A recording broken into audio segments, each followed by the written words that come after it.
Hello बच्चों, कैसे हैं आप लोग। चलिए हम लोग अपना अगला टॉपिक स्टार्ट करते हैं। Organising, importance and process. संगठन, इसका महत्व और प्रक्रिया।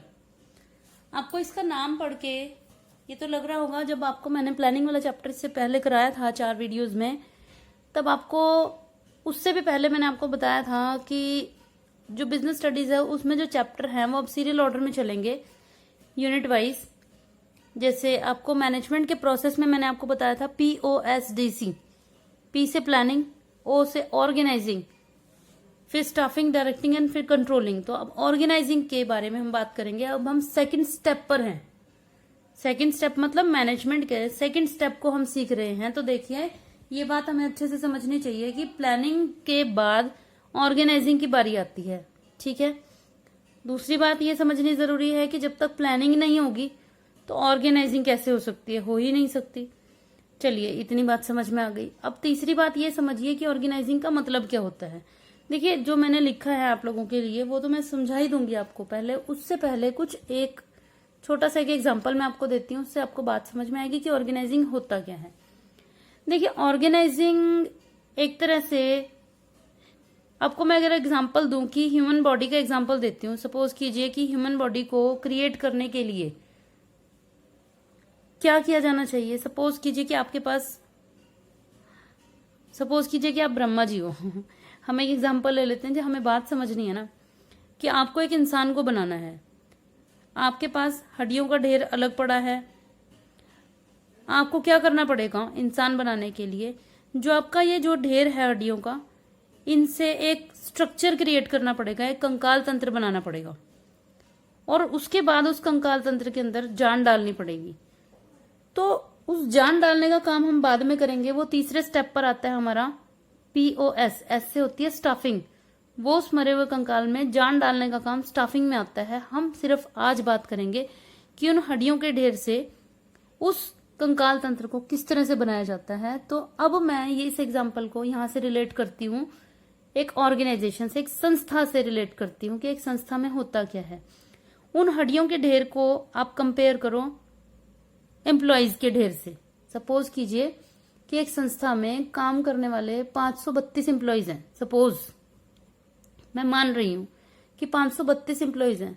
हर बंदा अलग अलग काम में एक्सपर्ट होता है, हर बंदे का काम अलग अलग होता है। जैसे आप एक स्कूल का भी एग्जाम्पल लें तो टीचर अपना काम कर रहा है, प्रिंसिपल अपना काम कर रहे हैं, जो एक पीएन है वो अपना काम कर रहा है, जो माली है वो अपना काम कर रहा है।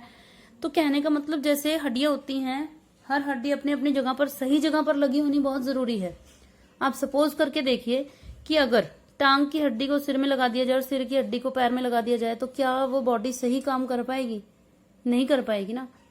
तो बिल्कुल इसी तरीके से यहाँ पर भी संगठन में, यानी ऑर्गेनाइजिंग में, मेन एक बात समझने वाली होती है कि सही बंदे को सही काम मिलना बड़ा जरूरी होता है। और सही बंदे को सही काम किसकी जिम्मेदारी है मिलना चाहिए? मैनेजर की। ऑब्वियसली ये सारे काम मैनेजर ही तो कर रहा है। तो हम अब देखते हैं, इस चैप्टर में हम पढ़ेंगे इसकी इंपॉर्टेंस और इसका प्रोसेस। ये चैप्टर एक दिन में ही नहीं हो जाएगा हमारा, इस वीडियो में चैप्टर नहीं हो जाएगा। मैं सिर्फ आपको ऑर्गेनाइजिंग का मीनिंग बताऊंगी इसमें चैप्टर में, और इसका प्रोसेस भी वही होगा जो मैं आपको बताऊंगी। मतलब जो मीनिंग है, अगर आप मीनिंग समझ जाए तो प्रोसेस भी इसका मीनिंग ही होता है। तो आज का वीडियो हमारा बहुत इंपॉर्टेंट है, बहुत इंटरेस्टिंग तरीके से मैंने कराने इसकी कोशिश करी है। तो चलिए स्टार्ट करते हैं। देखिए, मैं अपनी लैंग्वेज में तो आपको बताऊंगी ही, लेकिन सबसे पहले हम स्टार्टिंग कर लेते हैं किसी एक्सपर्ट के शब्दों में, केनेथ सी टो के शब्दों में ऑर्गेनाइजिंग का मतलब क्या होता है। ऑर्गेनाइजिंग की इंपॉर्टेंस के बारे में इसने बता रखा है, इससे आपको इसका मतलब भी काफी कुछ समझ में आएगा। लिखा हुआ है कि एक कमजोर संगठन, यानी कि एक कमजोर संगठन का मतलब एक तरह से संस्था का शरीर होता है, कि एक कमजोर संगठन, शरीर वाला संगठन अच्छे उत्पाद को मिट्टी में मिला सकता है। इसका मतलब क्या है कि आपकी जो कंपनी है, आपकी फर्म है, आपकी संस्था है, सपोज कीजिए कि वो प्रोडक्ट बहुत अच्छा बना रही है। नो डाउट कि प्रोडक्ट आपका बहुत ही जबरदस्त है, बहुत बढ़िया है, लेकिन आपकी कमी किस चीज में रह गई? आपके संगठन में वो कमजोर है। आपने सही बंदे को सही काम नहीं सौंप रखा। आपका प्रोडक्ट नो डाउट बहुत ही अच्छा है, मैं बार बार कह रही हूँ, लेकिन आपके जो काम करने के जो लोग हैं वो सही जगह पर, सही बंदे को आपने काम पर नहीं लगा रखा है। तो इससे क्या होगा, आपके बढ़िया उत्पाद को भी वो मिट्टी में मिला देगा। अब हम कंपेयर करते हैं, लेकिन एक मजबूत संगठन, लेकिन एक मजबूत शरीर। अगर आपकी संस्था का शरीर बहुत मजबूत है तो चाहे उसका उत्पाद कमजोर भी क्यों ना हो, कि उसका उत्पाद यानी कि उसका प्रोडक्ट कंपैरिजन में कमजोर भी क्यों ना हो, वो अपने से अच्छे प्रोडक्ट को बाजार से भगा सकता है। इस बात से आपको क्या समझ में आया है कि सबसे ज्यादा इंपॉर्टेंस किस चीज की है, संगठन की। संगठन में मेन एक ही बात होती है, मैं तीसरी चौथी बार रिपीट कर रही हूं, कि इसमें सही बंदे को सही काम प्रोवाइड किया जाना बहुत जरूरी है। तो अब ऐसा तो है नहीं कि कोई पर्सन खड़ा है, उसकी शक्ल के साथ मिलाया काम और हो गया काम, भी इसकी ये कर सकता है, नहीं भाई, इसमें बहुत इंटेलिजेंसी, बहुत एक्सपीरियंस की जरूरत पड़ती है। ये मैनेजर के ऊपर डिपेंड करता है कि वो कैसे समझ पाता है इस चीज को, कि ये वाला काम ये बंदा बहुत अच्छे ढंग से कर देगा। तो उम्मीद करती हूँ कि आप इस बात को और डिटेल से समझना तो चाह रहे होंगे। तो चलिए समझते हैं। देखो, एक्सपर्ट की लैंग्वेज में तो हमने समझ लिया, अब हम थोड़ी सी अपनी देसी भाषा में भी बात समझ लेते हैं। देखिए, प्लानिंग करने के बाद, आपको पता है ऑर्गेनाइजिंग करने का काम प्लानिंग करने के बाद आता है। तो प्लानिंग करने के बाद एक मेन काम को, काम एक बहुत बड़ा काम है, उसके छोटे छोटे टुकड़े कर दिए जाते हैं, उसे छोटे छोटे टुकड़ों में बांट दिया जाता है। देखो, मैंने आपके सामने जो ये लिखा है, इसको मैंने अलग अलग कलर से अंडरलाइन किया है। तो नंबर 1, मैंने आपसे क्या कहा था कि इसका मीनिंग ही इसका प्रोसेस है। तो इसका पहला स्टेप ये बन गया कि सबसे पहले क्या किया जाएगा, काम को छोटे छोटे टुकड़ों में बांट दिया जाएगा। तो देखिए, मैंने नीचे सीढ़ियां भी बनाई हैं। स्टेप 1 में क्या लिखा है मैंने कि identification and division of work. आपको मैं फिर कहूंगी कि आप इसे नोटबुक लेके जरूर नोट करें अपने पास। पहला identification and division of work, लेकिन एक बार में एक ही काम करें, पहले सुने फिर उसके बाद वीडियो को पॉज करके इसको लिखें। चलिए बच्चों, पहला identification and division of work यानी काम की पहले पहचान करनी है और उसका बंटवारा करना है। तो मैंने यहाँ पर देखो सिंपल लैंग्वेज में लिखा, मेन काम को छोटे छोटे टुकड़ों में बांट दिया जाता है। नंबर 2, उसके बाद उन क्रियाओं का समूहीकरण कर दिया जाता है। समूहीकरण में नंबर 2 इसको नाम दिया जाएगा डिपार्टमेंटलाइजेशन का, यानी कि जो छोटे छोटे काम हैं उनके ग्रुप बना दिए जाते हैं।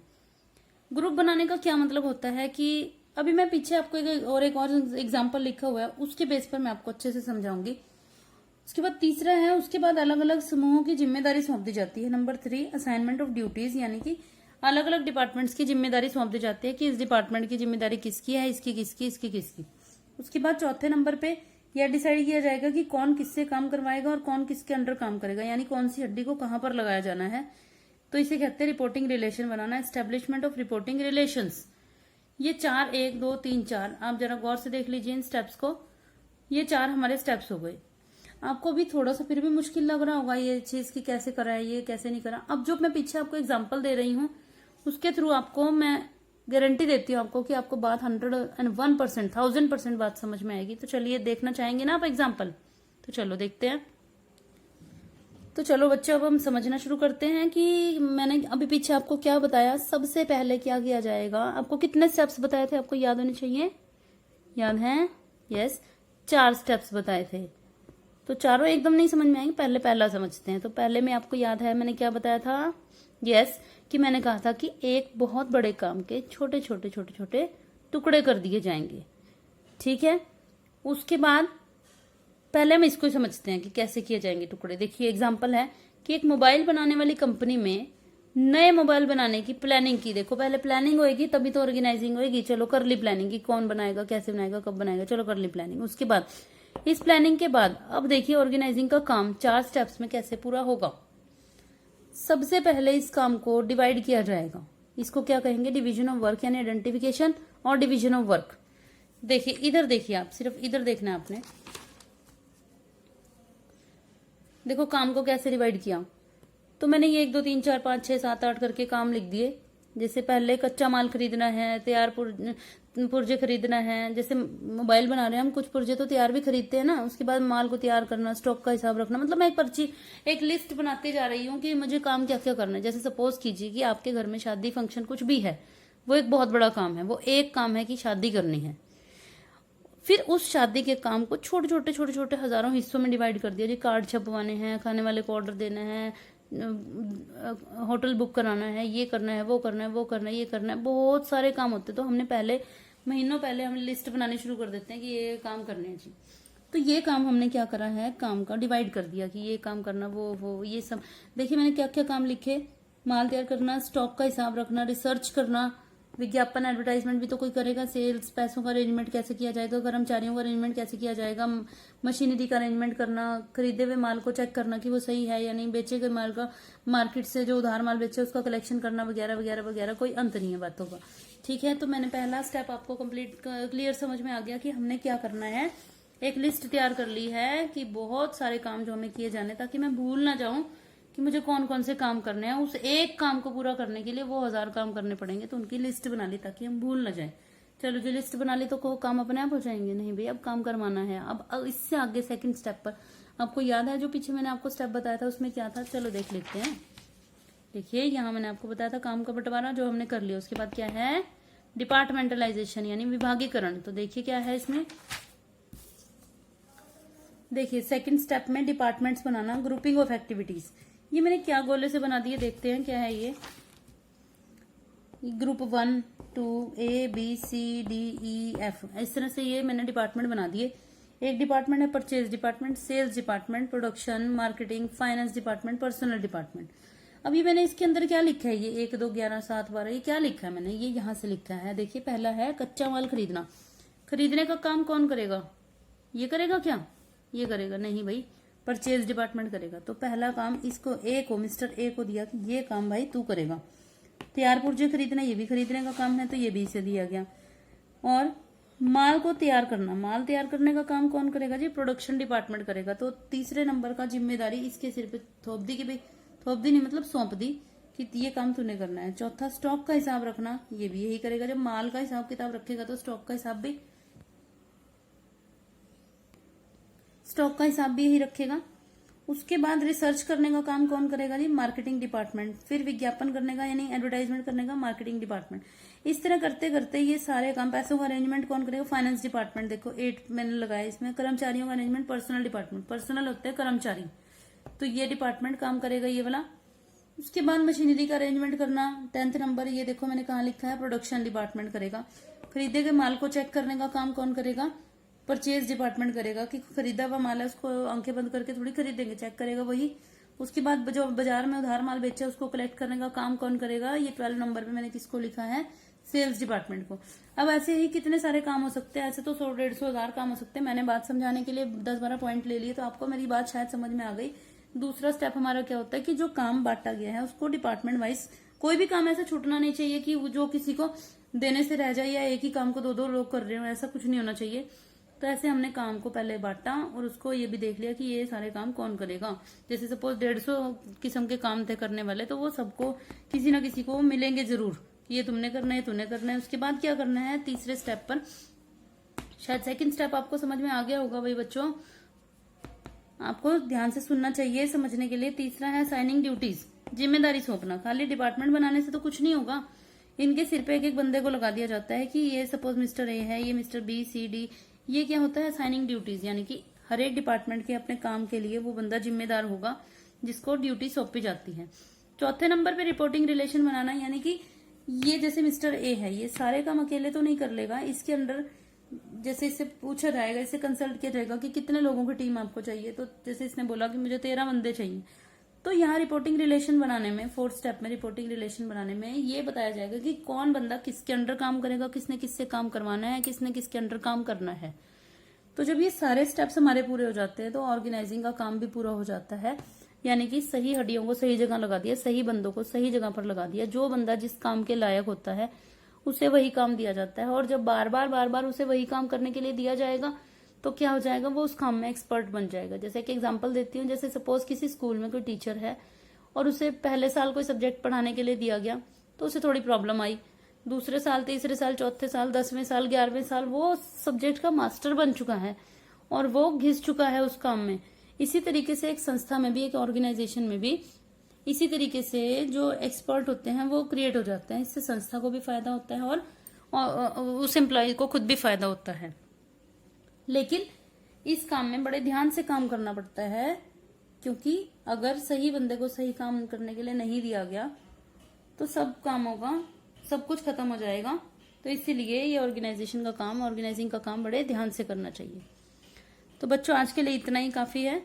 आप इसको बड़े ध्यान से समझिए, नोट कीजिए अपने पास। फिर भी कोई अगर आपको प्रॉब्लम है तो प्लीज़ कमेंट बॉक्स में नीचे मुझे ज़रूर बताइए। और फिर से लास्ट में एक ही बात ज़रूर कहूँगी कि अगर आपने चैनल को सब्सक्राइब नहीं किया तो प्लीज़ कीजिए, लाइक और शेयर भी कीजिए और नोटिफिकेशन का बटन भी प्रेस कर लीजिए ताकि अगली कोई वीडियो आती है तो आपको खुद से पता चल जाए। थैंक्स फॉर वॉचिंग बच्चों। God bless you.